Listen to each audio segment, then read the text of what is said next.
On this video, I'm going to dive into procrastination and the whys and the wherefores of procrastination, and also how you can start to get yourself out of procrastinating so much. Because as humans, we are generally procrastinators. And even if we've got it sorted in one area of our life, there's usually another area where we're still doing the procrastination, whether that's procrastination at work or procrastination at home in our personal lives. So, hi, I'm Lucy, high performance coach and mentor. Procrastination, I hear so many times people are stopping themselves from doing things. They are calling themselves a perfectionist. So there's the perfectionism and procrastination. And really, that is just a way of stopping yourself doing something because you've either got a fear of getting it wrong. You have over expectations of yourself and of the thing that you're doing. And so it's never going to be good enough for you. But here's the thing to keep in mind, done is better than perfect. When you've got something done, normally you can go back and redo it. Normally you can go back and make it better. Normally you can go back and refine it. So done is definitely better than perfect because then you can get feedback. And that's one of the things with high performance, with peak performance, you're needing to get feedback all the time.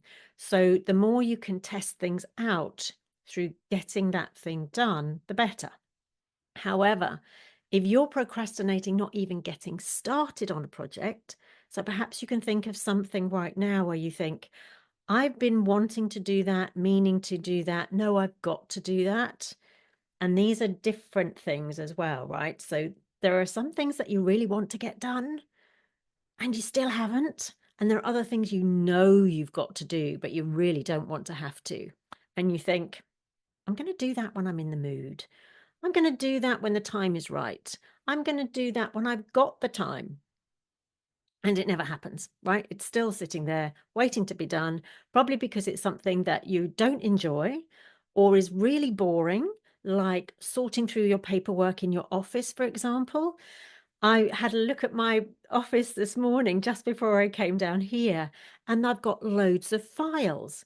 And I'm thinking, I really need to make some time to go into those files, clear out the old stuff, and actually see if I need them because there are so many. And so I just did one this morning, and that was great. Tiny little piece. So this is one of the things that can help you to get over that procrastination hump bump. It is breaking things down into tiny steps. So if we look at the folder example, let's say I've got 20 folders. I've got at least 20 folders. All of different things that it's all labeled up, it's all in there. And if I wanted to use it, I could find things. However, there's probably stuff in those folders that's out of date that I don't need anymore. It's gone past its sell by date. And instead of going, oh my gosh, there's 20 folders, there's no way I'm going to just sit there and go through all of those all at once. It's too much. It's like the whole elephant. So I need to break it down into bite-sized chunks. Now, the easiest bite-sized chunk is one folder, right? But maybe that's even too much because there's so much in that folder. So let's just break it down even more. Let's just do the first 25 pages or the first 10 pages or the A section, depending on how the folder's looking. And really just concentrate on that. And then the next time, the next day maybe, I'll do another 20 pages and then another 20 pages until the thing is done. And here, what I've got down is I've made it a small goal. In fact, I've made the small goal into a micro goal. It's not just doing one folder, it's doing 20 pages or 10 pages. So I've gone down to a small goal and then made that into a micro goal. I've made it very clear of what I need to do. I need to read the first 10 pages, work out if they are still pertinent in my life and in my business. And if they are, they can stay. And if they're not, guess what? Throw them out. If I need to make notes from those 10 pages so that I can bring it down just to have 1 page in there instead of those 10 pages. I can also do that. And then the next step is to put the next day that I'm going to do that, or the next time I'm going to do that, in my diary.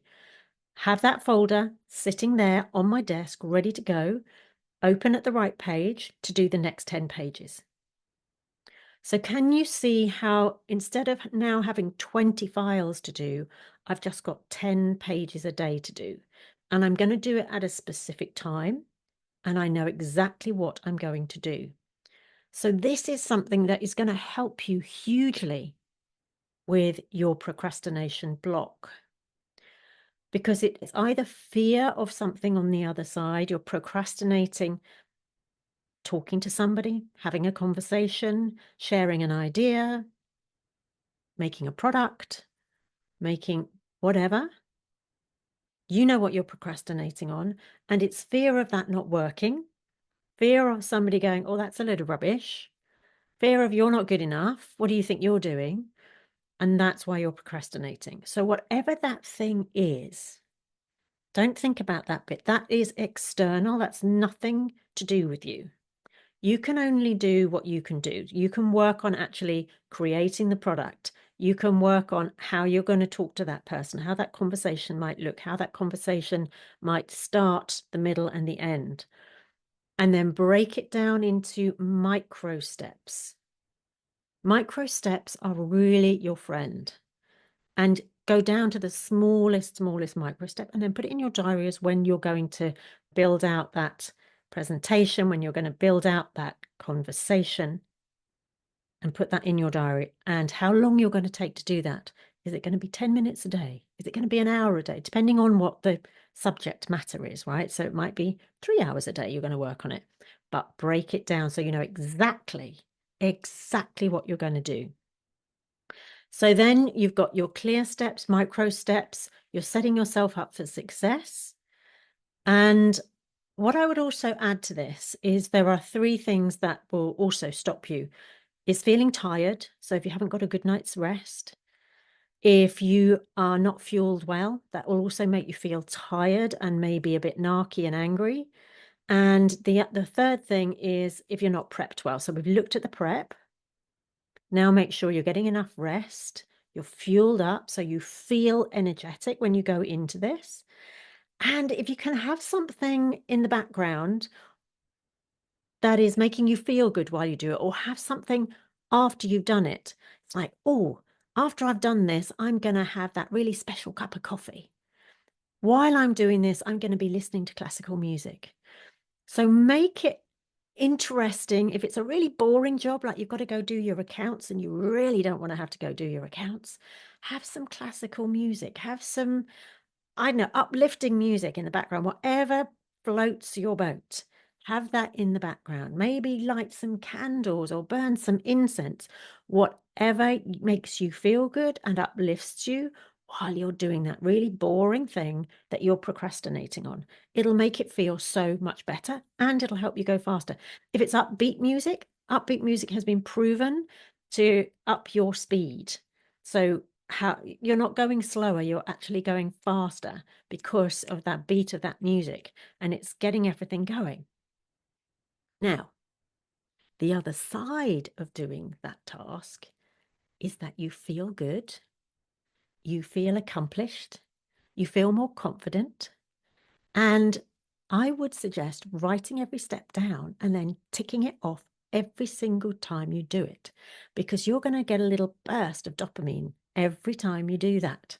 It's like, oh, that feels good. I've done that bit. That feels good. I've done that bit. Oh my goodness, I've done 5 pieces of that, and I wouldn't have done that before. And so that you're coming out of feeling bad about yourself. Now, here's the thing. There are 3 things linked with procrastination. One is depression, one is anxiety, and the other is low self-esteem. When you start to get things done, you are going to boost your self-esteem, you're going to lessen your anxiety, and you're not going to be so fearful. You're not going to be avoiding those negative things because you've started to lean in, but just a tiny bit at a time. And you're going to feel less depressed because of that boost of dopamine. It's going to be going in, in, in, in. So I really hope that helps you to overcome procrastination because it is such a huge subject. I'm just hitting on the tip of the iceberg here, but it's those micro steps really, really pull it right down. It's what I work with my clients on, helping them to see what those micro steps are, what they're procrastinating about, and then help them to get through that. Because when you have somebody who can see it from the outside, it's so much easier. When you think about it, when you see somebody else, you think, why do they not just do that? Why can't they get on with it? Because they don't see it themselves. So much easier to see how you can help somebody else rather than you can help yourself. So with that, there will be another video coming up on screen. So I will see you over there and get things done because you are going to feel so good when you do. Take care. Have an awesome day. Bye for now.